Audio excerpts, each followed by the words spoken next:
안녕하세요. 맥키네치 투자클럽입니다. HLB. 자, 탄핵 정국의 코스닥 신저가 수준의 약세 흐름 속에서 오늘 수급상으로는 기관 쪽에서 120억, 프로그램 쪽에서는 8만 주 넘게 일단 매수세가 들어왔습니다. 자, 주가는 종가상으로 72,400원에 마감됐는데요. 이 부분 한번 살펴봐 드리도록 하겠습니다. 자, 이번 주 들어서 그간에 이제 뭐 트럼프 트레이드다, 환율 약세 이런 여러 가지 이제 외국인들 매도세 속에서 국내 시장의 어떤 부진들이 11월 달 이후 12월 달까지 좀 이어지고 있습니다.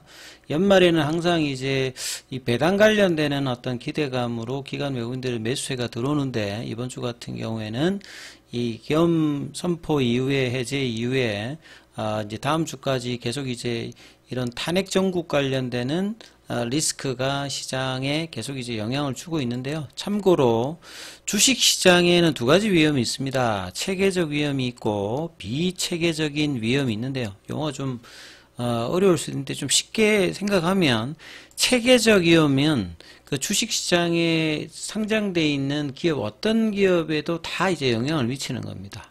그래서 대형주든 중형주든 소형주든 대부분의 기업들이 체계적 위험이 발생하면 하락을 하는 거죠. 그러니까 시장 하락이 종목 하락으로도 이어지는 대표적인 부분이 이제 과거에 이제 뭐 IMF 때라든지 9.11이라든지 뭐 2008년도에 미국의 뭐 금융위기라든지 그 다음에 코로나 때 이제 초기에 빠졌던 부분, 이번 주 들어서는 이제 결국 11월 달 이후에는 트럼프 트레이드 관련되는 부분에서 뭐 관세 인상이라든지 달러 강세로 외국인들 매도세와 더불어서 벌어졌고, 이번 주 들어서는 결국 또 국내 자체적인 정치적 리스크, 이 탄핵 리스크가 또 이제 계엄과 더불어서 지금 시장에 영향을 이제 주 중후반에 계속 이제 영향을 주고 있습니다.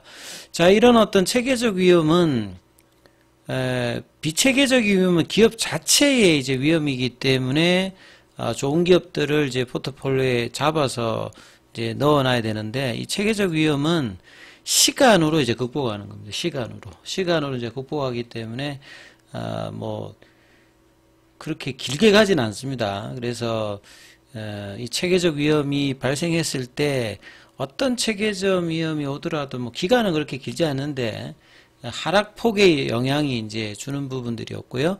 그래서 코스닥은 지금 연중 최저치 흐름들을 계속 이어가고 있습니다. 이게 코스닥 쪽에서는 이제 밸류에이션이 좀 어려운 부분들이 그 코스닥의 대형주들이 이제 코스피로 이전하는 흐름들이 이제 최근에 계속 되다 보니까 코스닥의 어떤 이제 실적 대비해서 이제 밸류에이션을 하게 되면 코스피드에서 상대적으로 막 많이 좀 떨어지는 어떤 부분이지만 그럼에도 불구하고 전 세계에서 가장 지금 부진한 시장이 이제 코스닥 시장이다, 이렇게 봐야 될 것 같고요.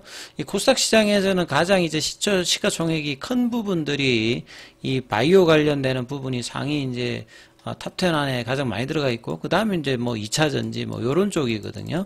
그래서 HLB 같은 경우에도 시가총액 상위 이제 10위권 안에 들어가기 때문에 이번 주 들어서는 뭐 상승은 이제 뭐 세게 하지는 못했습니다만 이 지지 흐름을 보여주면서 상대적으로는 좀 뭐 선방하고 있다, 이렇게 이제 뭐 긍정적으로 볼 수도 있는 어떤 상황이고요.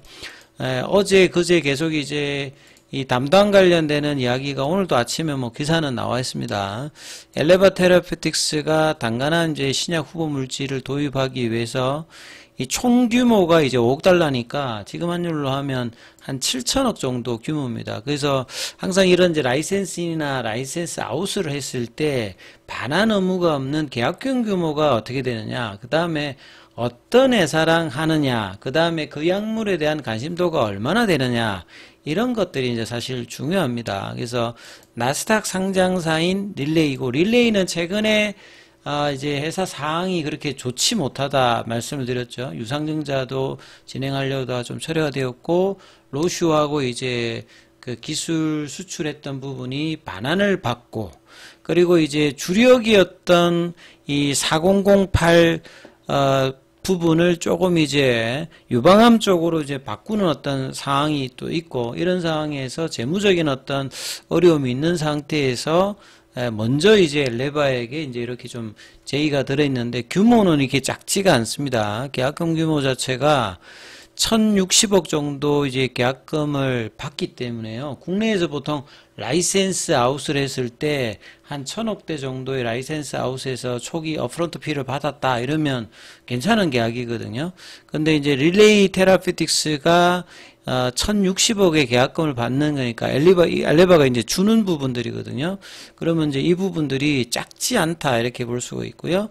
그 다음에 이제 향후에 조건부 허가라더라도 삼상을 해야 되고 이런 어떤 상업적인 어떤 이제 일정 그 마일스톤을 넘어가게 되면 6천억을 추가로 이제 향후에 또 줘야 되는 상태고 이제 상업화 허가 이후에 이제 매출이 발생했을 때는 보통은 이제 한 5%나 10%인데 알려진 바는 한 두 자리 숫자니까 10% 미만의 어떤 이제 뭐 조건 관련 이 구체적인 부분은 뭐 알려지지는 않았습니다. 그래서 요런 어떤 이제 구조이고 향후에 이제 이 부분들이 좀 더 할 수 있고 이 리라 이제 프라티닉 관련되는 부분에서 글로벌 개발과 상업화 권한을 갖는다. 개발이라고 하는 말 자체는 이제 임상 관련되는 부분 진행을 이제 하는 거죠. 임상 3상도 할 수 있는 거고, 그 다음에 이제 상업화 권한은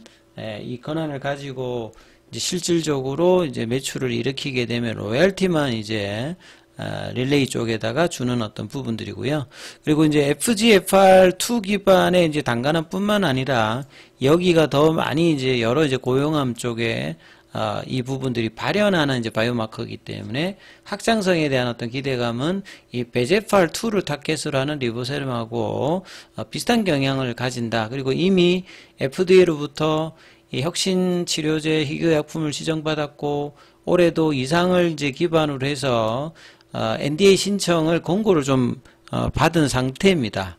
예. 그래서 내년도에 이제 내년도 상반기에 이제 프리 NDA를 진행해서 일정이 이제 준비되면 하반기에 이제 NDA 신청을 하게 되면 혁신 치료제이기 때문에요. 그다음에 희귀약품을 지정받았기 때문에 스탠다드 리뷰가 아니라 6개월로 이제 진행하는 프라이어티 리뷰 형태로 결과가 알 수 있기 때문에 이런 부분들도 내년도에 리보세라니까 이 리라푸그라티닙 관련되는 부분에 FDA 이제 허가 관련되는 모멘텀을 이제 발생시키는 거고요. 단간암도 이제 그 간암의 이제 해부학상으로는 이제 동일한 위치에 있는 암종인데요. 미국에서는 8,000명이 이제 매년 진단을 받는다고 하면 비교로 이제 간암을 좀 하면 간암 같은 경우는 미국에서는 한 3만 명 정도가 이제 진단을 받습니다. 그러니까 글로벌하게 보면 매년 이제 한 90만 명 정도가 이제 진단을 받고 뭐 한 80 몇만 명 정도가 이제 사망을 하는 게 이제 간암인데 미국에서는 이제 간암은 한 3만 명이니까 담간암에 비해서는 한 3배, 4배 정도 규모가 이제 큰 부분이라고 봐야 되겠죠. 그러니까 희귀약품이니까 약간은 이제 높게 이제 받을 수 있는 부분이죠. 그리고 이제 경쟁 약물 자체가 지금 3개 정도가 경구용으로 돼 있는데 이 부작용 관련되는 부분들에 대해서 문제가 있기 때문에 만약에 허가되면 여기도 마찬가지로 베스트 인 클래스에 대한 이야기를 가지고 있습니다.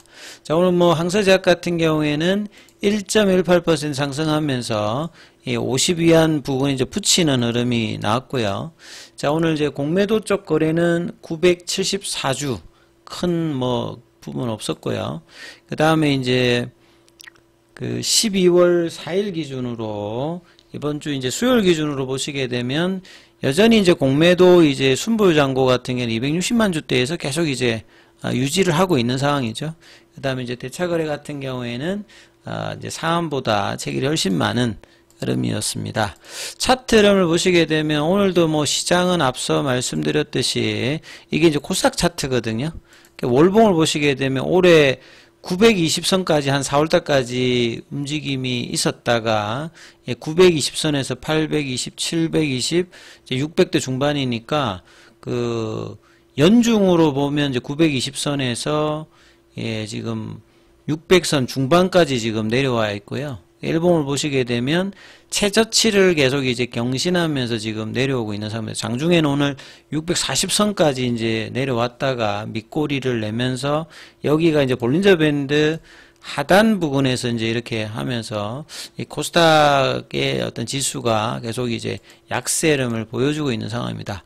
HLB 같은 경우에도 뭐 이번 주 이제 스타트는 이제 월요일 날 음봉이었습니다만 3일 연속으로 일단 양봉을 거래량 크지는 않습니다만 일단 이제 7만원대 초반 정도의 피보나치 추세 가격대는 여전히 이제 지켜주는 흐름을 보여주고 있고요. 시장이 이렇든 저렇든. 오늘은 이제 장 초반에 이제 시장 영향을 받아서 75,500원대까지 내려갔는데 여기가 이제 20일 이평선이고, 여기에선 또 밑꼬리를 내면서 결국 71,000원대의 이 피보나치 추세 가격대의 어떤 지지 흐름은 한 일주일 넘게 지지하는 것은 해줬는데 결국 중요한 지지라고 하는 것은 올라가야 이 지지가 의미가 있는 거죠. 그러니까 올라가는 흐름은 거래량을 한 200만 주 이상의 어떤 거래를 내면서 몸통 중심의 양봉으로 올라가는 이제 캔들 기준봉이 나와야 이제 제대로 이제 이 부분을 넘어가고, 가격대는 이제 한 75,000원대, 78,000원 구간으로 이제 붙여주는 양봉이 나와야 되는데 이번 주는 이제 지지 흐름만 이제 발생을 했다라고 봐야 되겠죠. 그 다음에 뭐 수급상으로 보면 이제 프로그램 쪽에서 85,000주 정도 흐름들이 있었고, 외국인들 기관들의 수급 흐름을 보시게 되면, 자, 외국인 쪽에서는 28억 매도가 나왔고요. 기관 쪽에서는 120억 정도니까 오늘 뭐 코스닥 쪽에서는 제약 쪽에서는 알테오제널, 그 다음 리가캠, HLB, 그 다음 2차전지 이렇게 이제 상위 종목들을 기관 중심으로는 좀 매수를 해줬다, 이렇게 좀 보시면 될 것 같고요. 시간의 흐름에서는 72,200원, 장중 이제 분봉 흐름에서도 보면 아침에 73,700원대 음봉의 윗꼬리를 이제 돌파 시도를 아침에도 한번 10시 전에 하고 오후에도 한번 시도를 했다가 넘어서지는 못하고 이제 72,400원, 그 다음에 이제 시간에는 200원 정도 빠져서 72,200원대 흐름들을 유지하면서, 역시 이제 양봉을 내고 난 다음에 그 78,000원대 클래스2가 나왔을 때 이 하락갭을 저항대로 이제 두 번 인식하고, 그 다음에 이제 피보나치 추세 가격대까지 다시 이제 여기서 지지 확인하면서 옆으로 지금 움직임이 나타나고 있는데요. 자, 다음 주에는 이제 이런 부분을 벗어나서 다시 이제 78,000원 부분에 도전하는 흐름의 양봉 흐름들이 수급을 동반하면서 나오는지 여부가 일단 중요하기 때문에 이 부분들이 어떻게 되는지 좀 살피시면서 흐름 살펴보시고요. 계열 종목에 관련되는 부분은 이어지는 영상에서 살펴봐 드립니다.